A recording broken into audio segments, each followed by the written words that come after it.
Hello, everyone, and welcome to another episode of the Healthy Dog Expo podcast. We're happy to be coming to you, hopefully, tech glitch free. We're on a roll. My guest today is Kay Stewart from the Feed Real Movement and Feed Real Institute. Kay is a registered veterinary technician and did her degree at the University of Purdue's veterinary program. Mhm. And she is also a certified professional canine nutritionist. She spent many decades managing laboratory animals in biomedical research, something a little bit out of the norm for vet techs. Uh, and life was good. She was publishing, she was contributing to textbooks. And then she got a job at Feed Real. And life changed and she found her passion, which is fresh food feeding for our animals.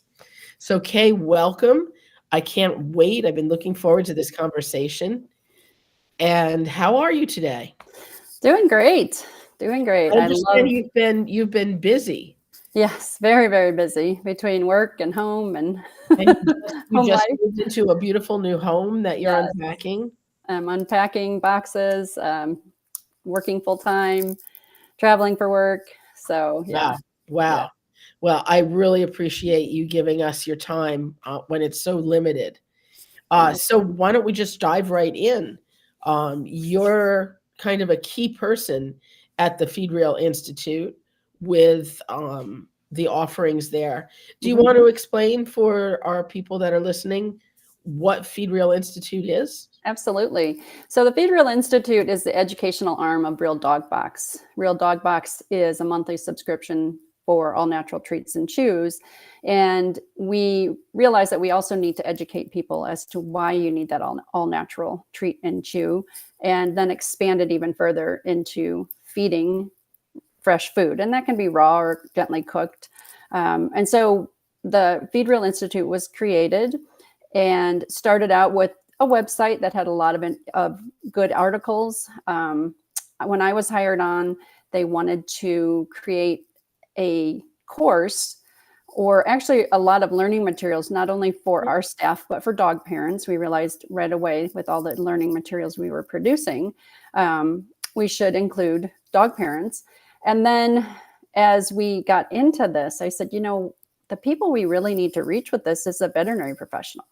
Yes. So we took the course and split it in two. We kept the path for the dog parent, and then I took it further for the veterinary professional. Mhm. And that meant that I had to make it more academic, make it more scientific, and went for what's called RACE certification or RACE approval. All veterinary professionals have to, as you know, Lori, we have to have our continuing education credits. And so I went to get that approval. Was not an easy process. It took about 9 months because I am not a board certified nutritionist. So after completing all of the course materials, I had to find somebody to endorse me that had either board certified in veterinary nutrition or had a PhD in animal nutrition. And we went with the PhD route because all the board certified veterinary nutritionists they considered a conflict of interest due to their other links Right. to Big Kibble or vet schools or whatever.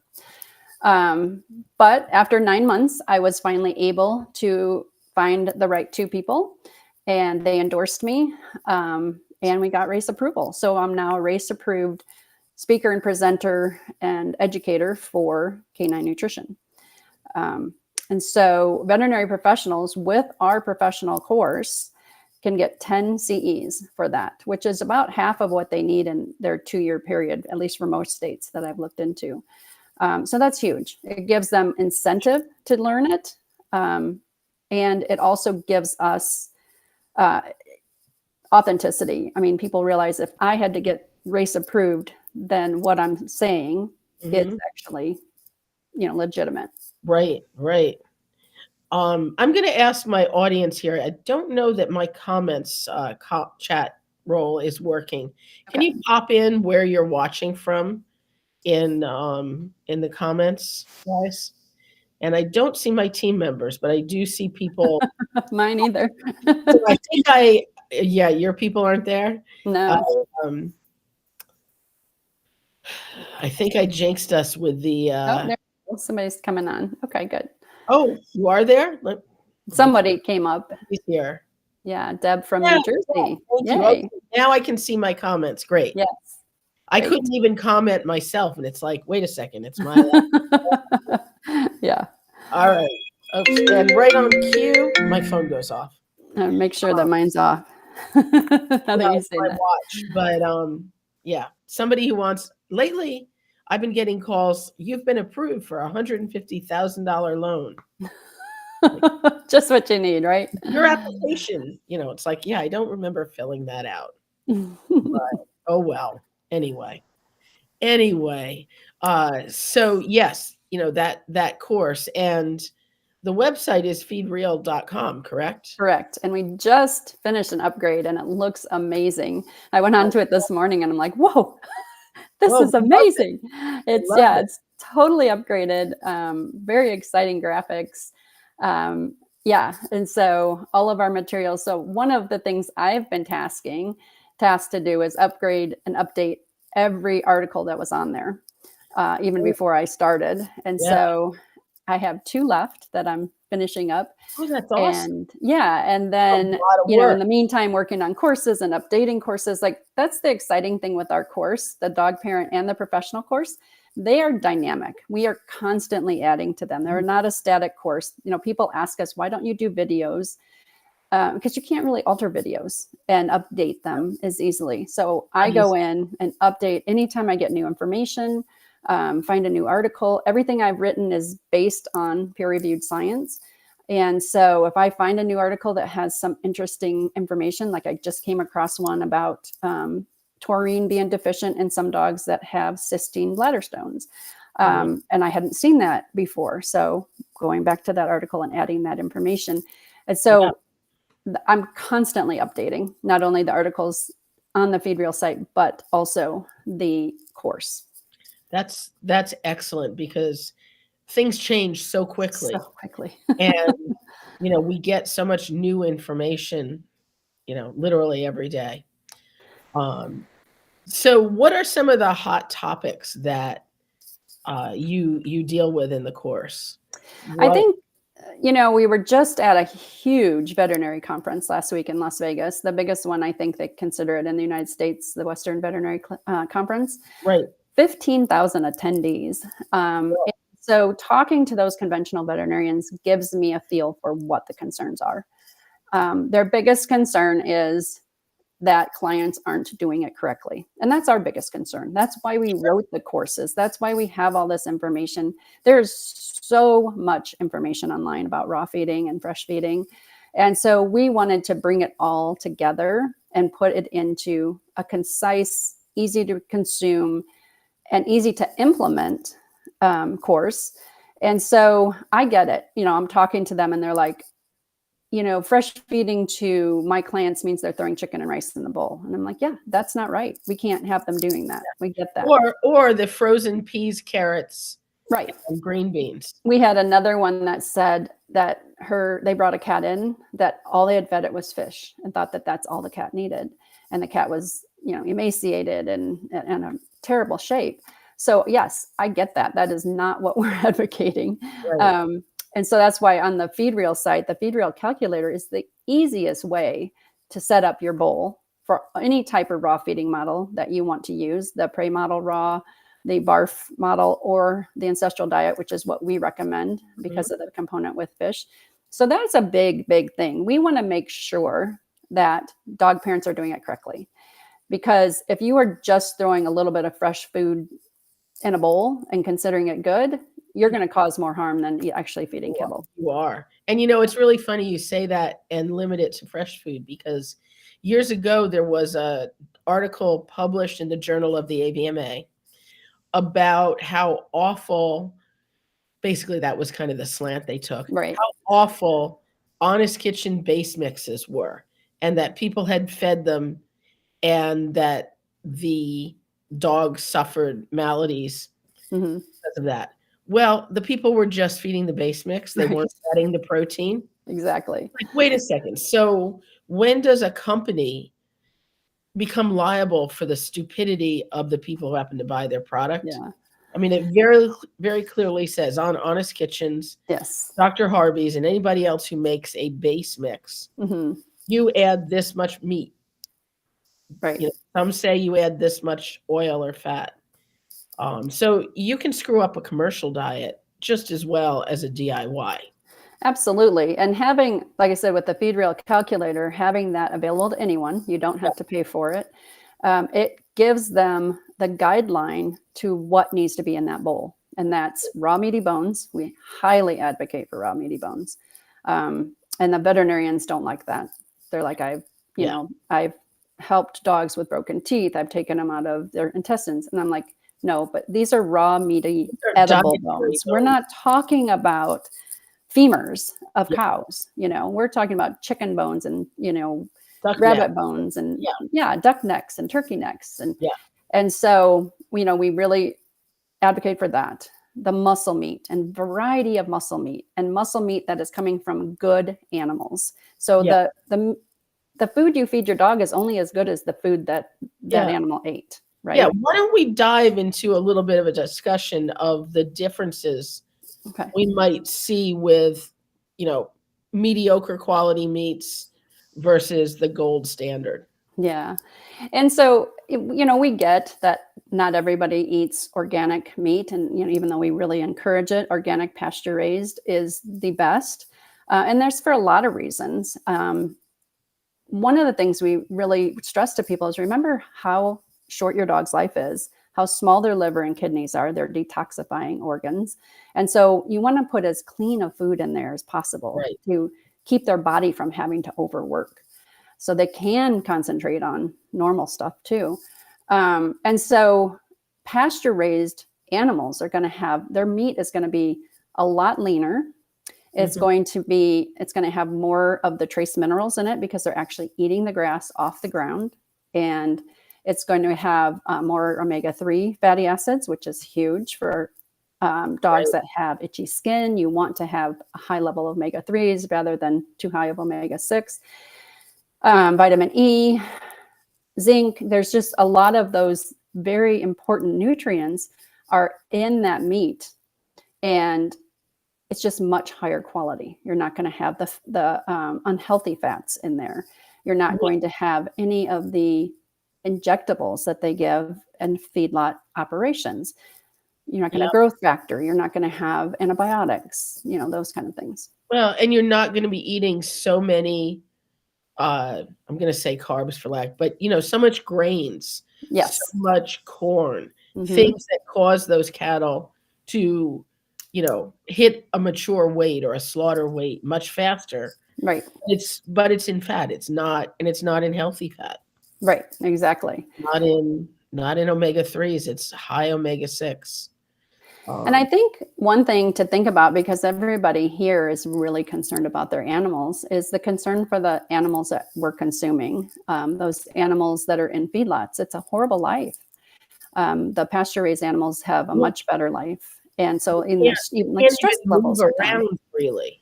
Absolutely. And so their muscles are going to develop properly, and they're going to have at least a decent quality of life before slaughter. Yeah. So. And you'll see even a couple of kibble companies will say, animal friendly or certified humane rating of the animals. And even if you're feeding kibble, I would reach for a kibble where I knew that claim had been substantiated, that, the animals were treated kindly. Because as you say, but the problem, feedlot. Go ahead. I was going to say the problem with that and the kibble being, having that's great, except by the time they process that through the kibble extruders, you've lost everything that you gained from having that high quality meat. Absolutely. So, but thinking about just the quality of life of the animals. No, I agree. Right. But I'm saying, if you're thinking, okay, well, then I'll just do it with kibble. Well, remember, we were talking off camera about you being at Western States Conference and talking to the vets and saying, you recommend ultra processed food for exclusively for your patients when no human doctor does. Exactly. Yeah. So where's that disconnect? All of us, when we go to the doctor, are told, don't eat ultra processed food, fresh food, Eat fresh more food, veggies, fresh eat food. green. Right. And yet our veterinarians are telling clients, eat or feed your dog this ultra processed kibble. And so I think that's a huge disconnect. And that's a gap that we're trying to bridge. Yeah. Yeah. And I think as people are learning more about ultra processed food and kibble, and more kibble companies are having problems, and now we have the Hills class action suit Mm-hmm. where people are pushing back against kibble companies Mm-hmm. and saying, what you guys are doing and what you're saying is misleading. Right. I Uh, think the or biggest becoming claim more, that's misleading is that dry food keeps the teeth healthy. oh my God, I mean, yes, I just, yes. I'm so sick of hearing that. yeah, I hope that's at some point that would be a class action suit of false advertising Yeah. because, Although I do think the Hills product, the TD, uh-huh, it does have a coating that the tooth has to perforate. okay, And the chunks are big. They're probably, if anybody remembers the size of a 50-cent piece, uh-huh, probably that big. okay. So They bigger do than have to chew a little bit. they do have to at least bite it in half. Mm-hmm. But the downsides for kibble far outweigh, in my mind and my opinion, Yeah. any benefit that crunching through that outer shell has. Mm-hmm. And in contrast, if we can feed nutritional bones that the dog must crunch up Right. and bite into the chicken neck or what have you. Mm-hmm. And that's where, we educate because you say, yes, okay, your dog has never done this before. So you hold on to that bone and you learn with your dog as to what kind of chewer they are. You don't just toss the bone out and say, have at it. You work with your dog and you teach them and you learn what is best for your dog. Some dogs, you really may have to do that all the time because they'll gulp them. Others, like the dog that I take care of, my daughter's partner's dog, he or she, it's great. Now, I can give her anything and she'll chew it methodically. Thoughtfully, yeah. And it's an activity for her. And that's what people need to realize. Why do dogs go and chew your shoes or something else in your house? Because that's a natural behavior. Yeah. I always tell people I classify bones into two types: dietary or nutritional, and recreational. Absolutely. Recreational is for the dog to enjoy.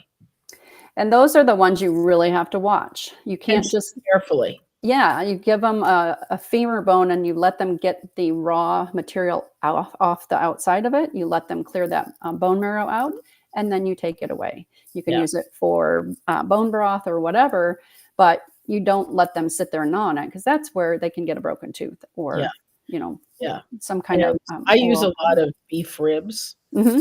which, are less, they have more give to them and they're a Right. little flatter. The dog doesn't get cranking on them.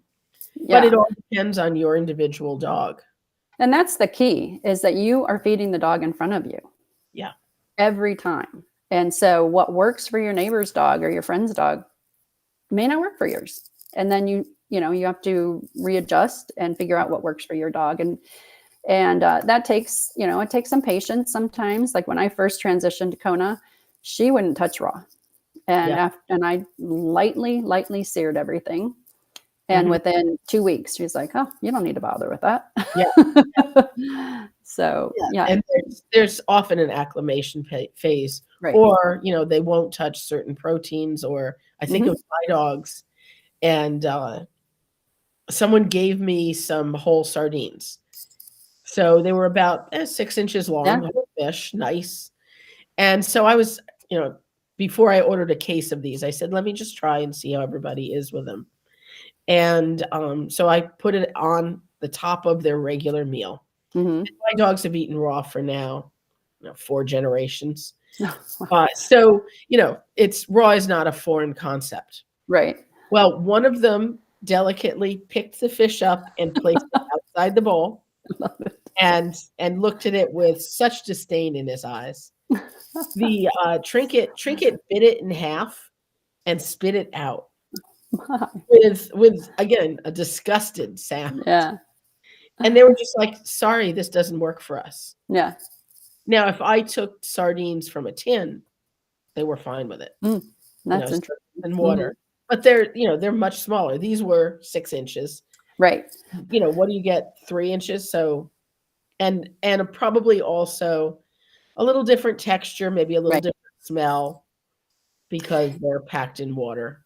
And it's funny, that's the one thing that my dog, Kona, she right away took to. I can Yeah, find these really nice frozen sardines, and she gets a third of one in her bowl with the size that she is.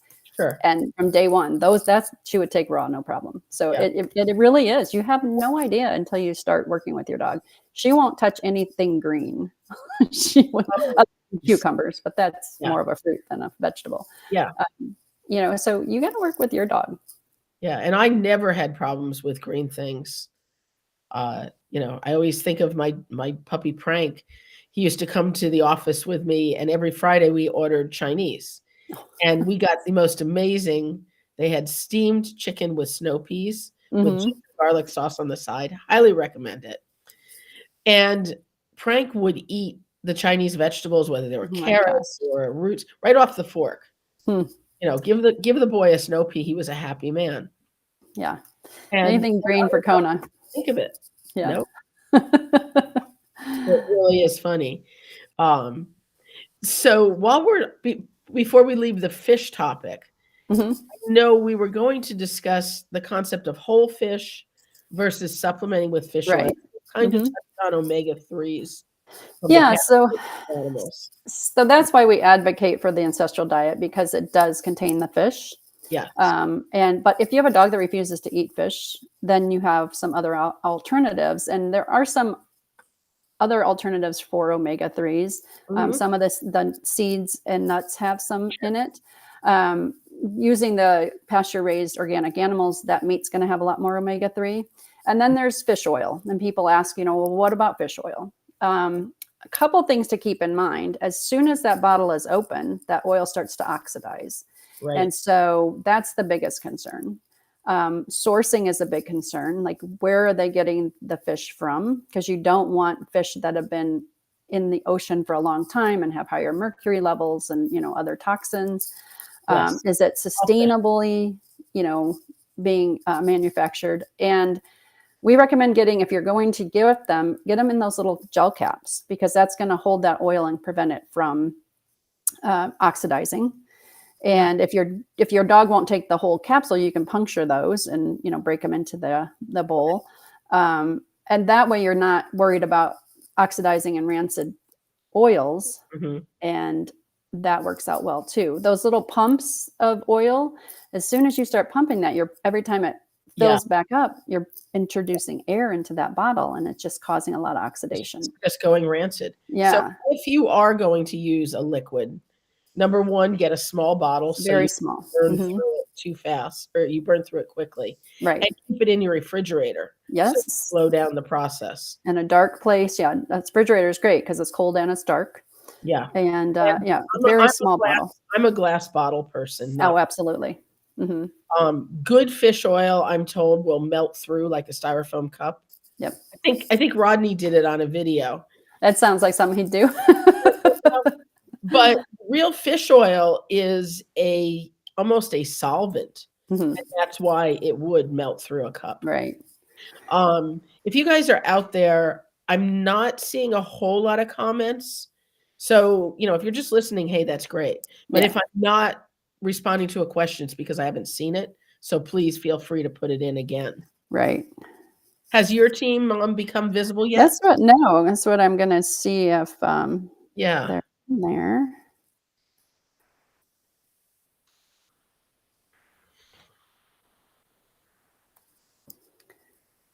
Let's see if they.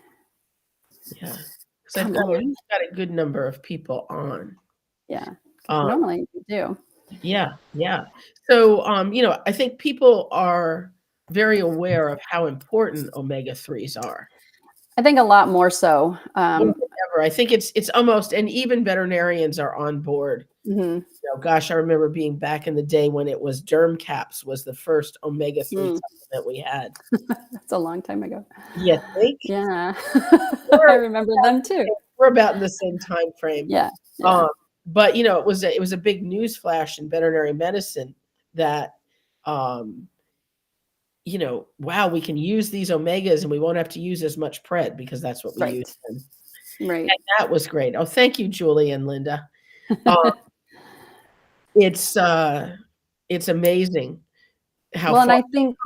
I think with people having all these questions about how to treat dogs with arthritis and other joint pain, um, a lot of them have never even been introduced to the idea of natural supplements. They have just been introduced to the prescription drugs and gone right to that. And how many times have we heard a veterinarian, a pet store owner, a pet professional say, you don't need to add anything to the diet. You don't need to supplement. Just feed the dog food and you're fine. Hey, Ruby. There Um, she is. there she is. And I mean, conventional professional discourages supplementation. They do, and that's what, as I was talking to these veterinarians, they're like, "Well, if they put fresh food into the bowl, they're gonna cause imbalances." And I'm like, Oh my "No, God. they're not. So, sorry, They're actually gonna balance out all the bad things, maybe a little bit." and It's while I'm an advocate of calculating and knowing what you're putting in the bowl, mhm. you can be high on one thing today, low on it tomorrow. It offsets. It's just You how we don't have eat. to obsess that every meal is perfect. Absolutely. And just by adding, those omega-3s think about dog food, the way it's manufactured. And they say there's omega-3 in there, but we just talked about how it oxidizes. Well, and So, Steve Brown says within 2 weeks of opening a bag of right, chips. exactly. So you buy this huge bag of kibble and you're like, I have a bag of kibble that's going to last for, 2 months. Well, it's going rancid as soon as you start opening, as soon as you open it, that Yeah. oxidation Well, process is and what happening. I'd say 85% of people do, they Right. dump that bag into a plastic bin that is Yep. not food grade. Right. They aerate the whole thing, and then they throw the bag out. So if there is a problem with that food, they cannot identify the lot Mhm. number or expiration date, or in many cases, even what it was. Right. One Oh, in I the just grabbed that off the shelf, Yeah, I got the one in the purple bag this time. Right. Really? Yeah. Uh, Yeah. so it's crazy. Yeah. So, I see Tina's here. Yeah. She's Let's see what hitting Tina the place. Okay. says. Tina has a question about feeding freeze-dried to a dog with beginning kidney disease. And So, eating green juju, which is a high-quality yeah, product. absolutely. Lots of organ meat and such. And dogs that get hooked on freeze-dried really like it. Do they? I've It's had very texture. limited experience with it. A friend of mine was trying to get her cat on it, and the cat would not. Oh, well, Would cats not. are a whole nother I species. know. I transitioned to raw, and it was an interesting. It's still Yeah, interesting every right. day. I mean, the last thing I would do for any animal with kidney disease at any stage is feed them something dry, Yeah, because I want exactly. to get as much moisture in that body as possible. Well, and I think, and you can tell me how you feel about adding or reducing protein for a kidney patient. There's studies that show that high quality protein, even with dogs with kidney problems, is actually good for them. Yeah, That you shouldn't reduce protein. You just need to make sure it's good, yeah, high quality protein. yeah. And many of my listeners know that I have a 13-year-old dog with kidney disease now. Mhm. And, I discovered it when all of a sudden he's flooding the kitchen with urine. And I mean, Mhm. dog's lived with me since he was in utero.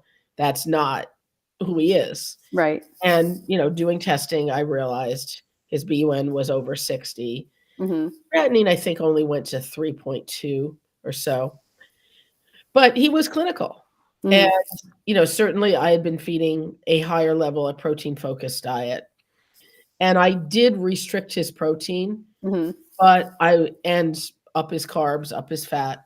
to compensate calorie wise. Hmm. But I didn't take him off protein. I didn't take him down to the level that the quote unquote prescription diets do. And I was Correct. meticulous about the quality of the Hmm. protein. Well, and that's a great example. I mean, you're not going to prevent everything by, No, no. the food is foundational. Well, But and when I dipped too low on protein, I could not keep weight on him. mhm. And so I kind of just fine-tuned it. And he's doing awesome. He was diagnosed in July. Okay. And Well, and he that was again, really shows us you feed that dog in front of you. Like yeah, what happens for your dog with kidney problems, may be a totally different story for someone else's. And to have this blanket prescription diet yeah. or, Well, and to have it even available in a dry form, and I right, think of cats especially that naturally walk around dehydrated. I all mean, the time. in my opinion, that is malpractice I agree. to even make that food dry KD for cats. Hmm. Absolutely. I think, that's one of the first things my daughters noticed when we transitioned their cats to a fresh food diet, a raw diet, is she's like, she's not drinking anymore. I Yeah, said, yeah, I get that because her food is 80% water. So she doesn't need to, and she was right. drinking a lot, Yeah. trying to stay hydrated. And so, yeah, I mean, cats need that moisture in their food, as do dogs. I mean, most As dogs are dehydrated too. cats are innately wired, it's in their DNA Right. to get their moisture in their meals, Yes. and dogs less so. Hmm. But I did notice on days when he got more protein or certain proteins, he did tend to go to the water bowl more. Hmm.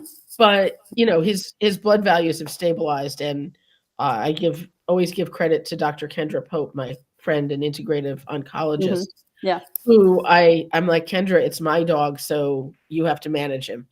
Because vets are awful about taking care of our own dogs. We, Absolutely. we cannot think when it's our own. No. And of course, she's skilled in herbs, both Western and Chinese. Nice. And we put him on a total of 3 herbal products.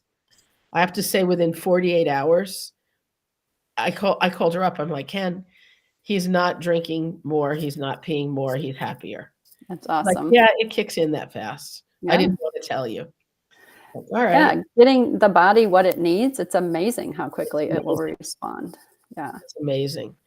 Um, just phenomenal. But anyway, I love Green Juju's products. Hmm. I'd probably dive in for Tina on some of their green stuff, Hmm. and maybe not use the freeze dried or such. Use something that is truly fresh, whether Right. cooked or raw. Exactly. And there's some really good products out there for the dogs that you can, if you don't want to do the DIY, but I think you can do DIY for dogs with kidney issues Of and work course. with your veterinarian and, keep track of those numbers. Also, the veterinarian needs to remember or be told that those values are going to be different. Yeah, there definitely is a difference with fresh food diets. And beyond the lab work, Mhm. I look at my dog. Is Right. he still trotting in the house? Is he still counter surfing like a champ? Yeah. Those aspects are equally important to the numbers on your The lab. blood values. Yeah. I think I just had a question on our group chat, and it was basically my dog's looking great, her teeth look great. I'm doing her annual visit. What blood tests and stuff should I ask Mhm. for?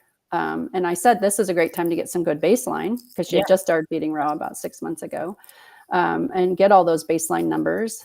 And you can do the hair tissue analysis and make sure those minerals are in place. Mhm.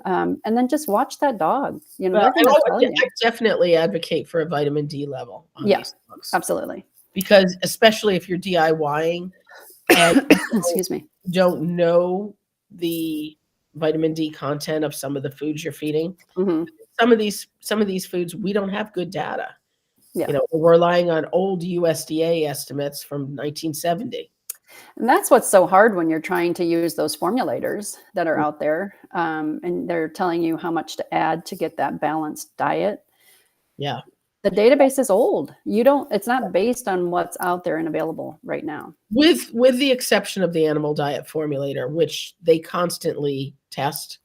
Okay. I know because they've taken all my copper values. Okay. So, yeah, there's copper values on beef liver in there that Mhm. I did in 2022. Oh, great.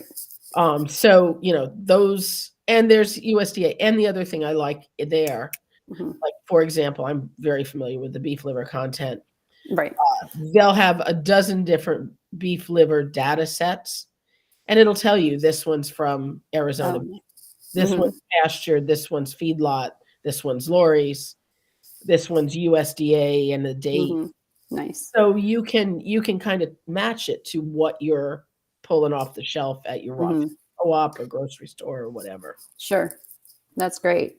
And especially, with those organ meats, you want to have an idea of what's going on, Well, because because they're so essential. the variation in our beef liver, the grass-fed, pasture finished, was in the 60s to 70s parts per million copper. The grocery store beef liver from the world's largest beef supplier was Mhm. 1,030 parts per million. Wow. So the raw feeder, yeah, exactly, 70 to 1030. Wow. Yeah. So how in the world can you accurately calculate Yeah. unless you know? And and you just really have to keep an eye on stuff like that and learn from it. And that's where I think with the Feed Real Institute website, I mean, we have pages on, about these type of things like Yeah, nutrient profiles and vitamin D for raw feeders, vitamin E for raw feeders. So they right. know how to get those essential nutrients, and have different ways to add them in depending on their sourcing. And, and we know that that's an issue. A lot of places don't have maybe the organs easily accessible. And so we give you ways to counter that. And I cheat. I Yeah, use the Real Dog Box sure. organ grind 50-50 Yeah, mix. I don't like dealing with organs. I just don't like it. But it works great because every month they change it up. yeah. So I get Well, you variety have with the access to. organs. Yeah, And you know what? If you don't have access to organs, there are workarounds. there are. Your There's so dog many can live things you a can get. full life never eating an organ meat. Yeah. And I see new people new to raw feeding, just tearing their hair out. I Hmm. can't get beef spleen. Right. Well, you know what? Neither can I. Exactly. I can't get pork liver. Right. It's okay. There are Yeah. many paths up the mountain, and what you need is the education to figure out the hacks for your situation. And that's why I like our workshop so much is that we actually get on there on a Zoom call with the Sure. people that have come in for the workshop, and they can ask me these questions. They can say, I couldn't find, or they can even email me before the workshop and say, I'm having a hard time finding everything, help me. So that really helps them get through all those fears Mhm. and realize that DIY doesn't have to be so hard. It can, and it's fun. I mean, I can do 21 days worth in less than an hour, Yeah. um, because I'm You gotten don't good at it. and you've But got your system and everything. yeah, and you figure it out, and there's ways to save money. That's the other thing that we give people is the tips on how to save money and how to um, rotate those proteins and rotate other things into the diet so they get a full nutrient profile. And you're not worrying about those nutrient gaps. So we Yeah. at Feed Real Institute, we just try to provide all these different ways to educate the dog parent and how to add fresh food, feed fresh food 100%. If you want to gently cook it, we can talk about that. Sure. And so, there's no one size fits all. Yeah. Yeah. And I mean, I've had people say, my dog just will not eat. I'll say, Mhm. okay. Right. I don't like it either. So now, what do you do for people who come to you and they're feeding kibble? Do you start them off with put a little bit of this on Yeah. top, or what's your process? So, we try to meet people where they're at. So if they come to me and say, I'm feeding kibble, but I want to get rid of this. What's my easiest route? Right. Or they can come to me and say, I'm feeding kibble. I can't afford to go full fresh, full raw. How can I help my dog? So those are two different, very different scenarios and very different conversations.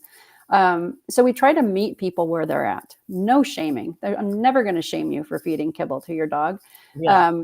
We need to just get fresh food into them one way or the other. I mean, there's been studies that have shown just 3 times a week adding fresh greens to a dog has helped prevent cancer in the what is it, Scottish Terriers. And so, yeah. And so you meet them where they're at. So if they're just saying, I want to try some things, okay, then let's look at kibble toppers. Kibble toppers can be that organ grind I was talking about, where you're adding organ meat. Yeah, that's a great kibble topper. It can be adding fresh eggs to your dog's bowl. Right. Either raw or gently cooked, adding the shells. If the eggs, I don't advocate for adding shells if they're store-bought, because those shells have been disinfected and you don't know what's actually still in that shell. If you're lucky to have farm fresh. Yeah. So like my daughter has, hens in her backyard, and we're in the country area in Tennessee. And so I can get all the fresh eggs that I want. I mean, we don't even refrigerate them because they have their natural. The US is the only place that refrigerates eggs. Yeah, I know. Yeah. That's because we clean them. And then once you clean them and you've taken that protective bloom off of them, right, then stuff can seep in and infect the egg. So no, I don't have to refrigerate them.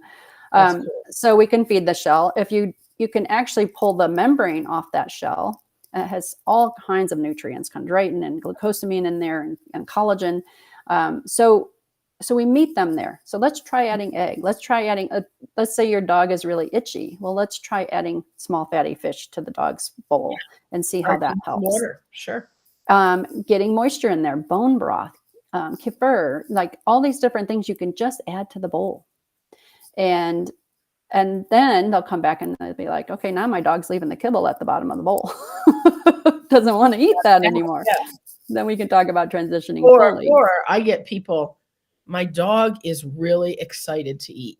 And people love that. Yes. They love seeing their dog happy with food. Absolutely. And it's fun to make the meals for them. I don't like to cook for humans, but I have fun cooking or putting it together for the dog and cats because I know how excited they are to eat it. Mm-hmm. Without a doubt. You just reminded me of something. We talked briefly about nutritional bones. We never talked about the top challenge that I get when people start with fresh food and, they feed the chicken breast and the peas and the carrots. Calcium. Right. Something as simple as calcium. Getting that in is so vital. And I think it's one of the biggest hurdles to a newbie fresh food. And that's why we advocate for raw meaty bones, because that's your huge calcium source. And it's a natural calcium source. And it has the right balance of calcium, phosphorus, and magnesium. And there's also that meaty component to it. And they have, it flosses the teeth, it, works the mouth. Yeah. But not all dogs can eat raw meaty bones. And so we have a full article on the alternatives for that. Crushed eggshells is one of them. That's calcium carbonate, so it's a little different. Yeah. There's other options by just grinding. Yeah. I'm sorry. Yeah, grinding the bones. You can grind them. And even if you want to do bone broth and break those bones up and feed the bone broth and the crushed bones together, that's going to be a way to get it in there. Yeah, so there's some. If you do your bone broth in an Instapot, you can really Instapot bone broth takes 4 to 5 hours at the most, not 24 hours like in stovetop. But the bones get very crumbly because they're cooked under pressure as well as temperature. Right. And you want to give that with the bone broth because you've leached a lot of the minerals out, but you still have some calcium in those bones. And so you're going to get a lot of that natural bone in there. Yeah. So we have one question that says, how often can you add eggshells? I think, again, that depends on your dog and what calcium source you're giving them. Right. So my rule of thumb is if I'm using chicken or duck feet or other poultry feet, the level of calcium in those bones is much lower, 2 to 3% versus like 10 to 15 on a regular bone. So that's when I give the eggshells. So it really depends on what's going on with your dog. If your dog is having looser stools and you want to get more calcium content in there, you can add them then. And it really depends on your dog too. Some dogs won't eat them unless you really, really crush them up. We speak from experience. My one who picked the fish out was also, he could pick the littlest bits of eggshells out. But well, also, if you're that's how Kona is too. I have to really, really pulverize it. Yeah, a coffee grinder works so well for that if you let the eggshells dry. And then you can store them wherever and use them up as you need. Sounds like Alicia does that too. She gets them almost to a fine flour consistency. Yep, and then just powder it over there. Yeah. Yeah. But yeah, calcium is a challenge, and I don't get the people who, I guess they're so excited they just charge ahead. Right. They get that chicken breast and rice out, or chicken breast and the frozen peas and carrots. And there's so much more to it. But at the same time, it doesn't have to be hard. You know, if you add those components, the raw meaty bone, your muscle meat, your organ meat, and we always advocate for liver and then some other kind of secreting organ if possible. Yeah. One thing that people don't realize is that heart is a muscle meat when it comes out of the animal. So yes, it's an organ within your body, but heart is a great muscle meat. If you can get cow heart, or like during the Thanksgiving months, I could get 10-pound bags of turkey hearts. And I use them by the case, 50 cents a pound. It was great. Yeah. And so that works out great. I don't give all of that as their muscle meat. Usually like about 30% of the muscle meat, I try to give heart because it has so much that taurine and other nutrients in there, especially with the cats. I always have heart muscle in their food. And so that's a really good one to try and get is to have a good supply of different heart muscle. And for sourcing for those sorts of, I'll call them unusual meats, I usually look at my local Asian markets or any of the ethnic markets. They're more likely to have it. And even among my chain supermarkets, if I go to like towards downtown Albany, where you have, we have the Little Italy section, we have ethnic neighborhoods. If you get close to that, even the supermarkets carry more. Yeah, and I'm really lucky in my area. We have a raw feeding co-op. So you can look in, depending on where you are. And we actually have a directory on the FeedReal site that we are trying to get a lot of information on there. And as people tell us they found a raw feeding co-op in their area, let us know. We'll add it to that directory. Yeah. So your local farmers. Yeah, I see somebody in here. Yeah, Alicia, you're right. Absolutely. Yeah, your local farmers are great. And farmers markets, especially and I always think of, I call it making a friend. But when you're at the farmers market, let them know you're feeding this to your dog. Absolutely. And if they have something that's kind of not perfect but fine for the dog, or it's going to expire soon, and a lot of times they'll mark it down for you because they just want it gone and used. Yeah, and I found a local farmer, and she knows that I will take all the necks from her poultry. Yeah. Her husband's like, "Why are you keeping the necks? Nobody buys those." She's like, "I give them to Kay. Leave it alone." And I think farmers are the ones I know are some of the most ethical and caring people on the planet. And if they're going to slaughter an animal, they want every bit of it used. Absolutely. And I just want to make those relationships. Yeah. You would have to throw this out and pay to throw it out, or I can give you $1 a pound for it. Right. Exactly. So yeah, making those connections has been great for me. I haven't even explored. It's one of the things on my many things to do. I've lived in the Nashville area for almost a year now and really haven't even explored all the different ethnic markets and things. Because of the raw feeding co-op, I get so much from there. I mean, they have lung, they have heart, they have all these different proteins that I can get And so I'm really, really lucky where I'm at. Yeah. And again, on the flip side, if you don't have access to those sorts of unusual meats, don't feel bad. There's always something you can do Hmm. to make your dog's food the best that it possibly can be. Absolutely. Um, oh, and somebody was telling me about freezer clean outs and deer hunt. Uh-huh. I've heard both. Yeah. Yeah. So, there's sourcing out there. I we have a couple of restaurant supply stores that I can use here and Hmm. butchers that kind of cater to restaurants, Yep. and I get beautiful meats from them. So, you Yeah. can You just have to get a little creative and be willing to reach out to people and explain what you're doing. right. And some people are like, "You do what with this? You know, why I do you want this?" Um, but and yeah, and and you have to have freezer space because, well, yeah, obviously, one freezers are easy that enough. was literally my first purchase for my new house. Oh, It really? was an upright freezer. Yeah. And people vacillate, so you're an upright freezer kind of person? Yeah, at my age, I don't want to be digging around the bottom and pulling things Yeah. heavy out. Yeah, So I a have lot a s I easier. have smaller freezers, so I still am in chest freezer Hmm. mode, but I do want to explore an upright. I like the upright a lot. It's a lot easier, and then I can segregate what for the cats, what's for the dog. Sure, Here's the organ or the but muscle meats. I Here's the raw meaty bones. So I always wanna have space where if I come upon a sale or somebody says, absolutely, "I got 30 pounds of this," it's like, I'll take it. yeah, no problem. No That's problem. exactly why I wanted to have one, and I foresee me getting a small chest freezer eventually too, because it's a good size, but it's not Yeah. huge. As I I've come expand to my the colony. hack of I will put, uh, some of the meats inside a tote bag Hmm. in the bottom of the chest freezer, so then I can just Oh, grab there you go. the bag and Yeah, fill it up, makes life really easy. absolutely. That's a Um, great idea. you can put a couple of, whole chickens or a small Sure. turkey, and, you can get a hold of it if it's in a tote bag. Right. That's a great idea. Yeah. So I that's love my that. hack of the day. There you go. I love that.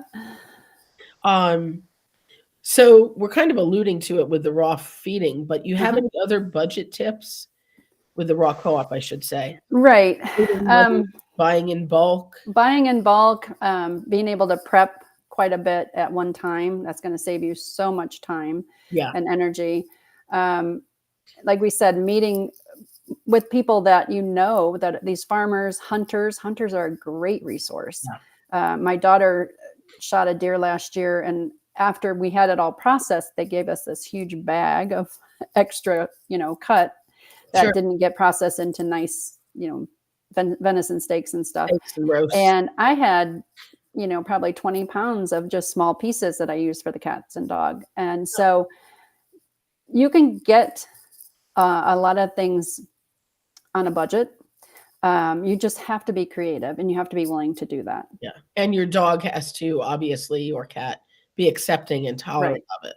Right. But, yeah, you'll see some butchers that will have what they call trim, and it might Hmm. be a little Right. fatty, but if you can eyeball it and know what it is, you can figure out how to integrate it. Right.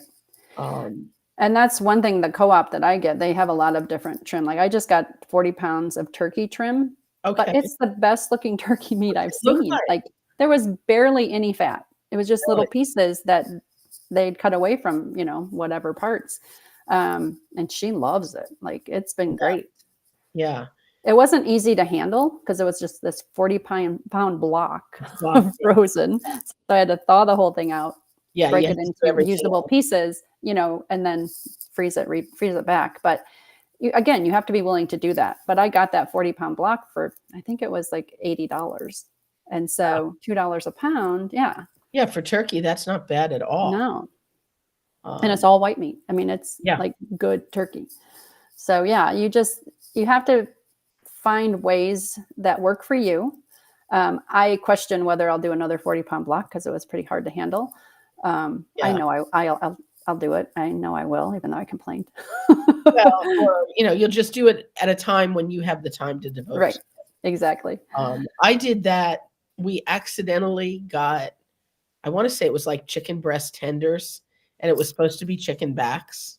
Oh, okay. That was the deal of the century. Oh, yeah. It was the same thing. It was, all of these chicken tenders frozen together into one 40-pound brick. Yeah. Wow. Yeah. And But then you just, separated out, it was prime chicken breast meat. yeah, that's awesome. What do you And freeze in? I used freezer bags this time. I'm trying to get to where I use less and less plastic in my house. Yeah. But when you're freezing, small, like Cat 1 size pound one. things, it's really hard. So I use the freezer bags right now. Yeah. I use them, and somebody has a very nifty holder for like a Ziploc bag. Mhm. So it holds it open. So you Nice. spoon it in. Oh gosh, That's you need one of those. that's my nemesis. Yeah. Yeah. Yes, I get so messy. I use salad bar containers. Right. And those at least, open up, the lids are attached. Hmm. They hold about a little over 2 pounds, which for my dogs, if I'm doing a grind, because I'll always have grind available because I need Okay. sometimes fast food. Sure. And, it's like, I got to get to work, guys. Here, you get each of you get a quarter of this block. Right. But it's really easy to spoon into. Nice. And they're economical. Yeah, I hate using the plastic. I love where she says I reuse my Real Dog Box bags. I do that all the time. Those are great bags. I know how well we source them, and I do it all the time. Yeah. I think we're all conscious of our carbon footprint. Yeah. And, trying to recycle. I always think of Kimberly. Sorry. You'll be thrilled to know it's Dr. Pope's assistant's birthday. We all needed Nice. that information, right? We all try to recycle stuff. Kimberly's the ultimate. She has like glass containers and she washes them. And Mhm. I'm not there yet. Yeah, it's hard for freezer space to use glass. Yeah. And that's, ultimately, I'm trying to do that for myself and as much as possible for my dog. I actually don't even have my own dog right now. That's the other thing I'm in the process of doing is finding that perfect dog for myself. Yeah. And so, but like I said, my daughter's partner's dog, I feed her and I still maintain and make her meals, and then the 2 cats. So yeah. So I do use some plastic. You're still cooking away there. So Oh yeah. Definitely. Definitely. Well, I have to say, I've kept you over an hour. This has wow. been absolutely awesome. Loads of practical tips and information. And people can access the course and get more info at feedreal.com. .com/courses. Like I said, there are the 2 different ones, the dog parent or the professional. You do not have to be a veterinary professional to take the professional course. We have dog trainers, we have behaviorists, people that are groomers, dog walkers, they just want that little extra academic side of it. Plus they get certified as a certified professional canine nutritionist. And so then that gives them some acronyms behind their name. But the veterinary professionals do get the 10 CEs. The dog trainers can get 3 CEs if they're the CCPDT certified, and behaviorists can get 21 credits for it. Oh, really? That's So we registered with both of those, and ABC. We have tried. Association of whatever. Yeah, that one turned me down, and so I'm still trying to work the right angle. Yeah, it really depends on what their requirements are, and they said we didn't meet those, but the other ones we did. Good. We are also race certified in the state of New York because, as you know, it's different. Yes. So we went that extra mile for that too. Oh, New York is a pain in the butt. I wasn't going to say that. I'm just saying they have different requirements. My state, it is the only state that has their own individual certification program and generally does not recognize race. Right. At all. But once I got that, yeah, then as long as I get race certified for my courses, they automatically do it in New York. I don't have to keep reapplying. $8, they're happy. Yeah. Right. And I can say it. But yeah, so guys, head over to feedreal.com, check it out. see the science, see the practicality. Yeah. And when you're done with that, go over to healthydogexpo.com and get your tickets so you can come see these guys. Yes. Real Dog Box, Ruby will unfortunately not be able to come. Yeah, we're not going to be at the Healthy Dog Expo this year. But there's going to be some goodies and such from them. So you're present in spirit. Yes. So yes. that's the key thing. So yeah, tickets are on sale now, and you want to get them before they're gone. Excellent. So thank you, Kay. I so appreciate You're welcome. it. And take care, guys. I'll be back on Friday with Caroline from Bold by Nature.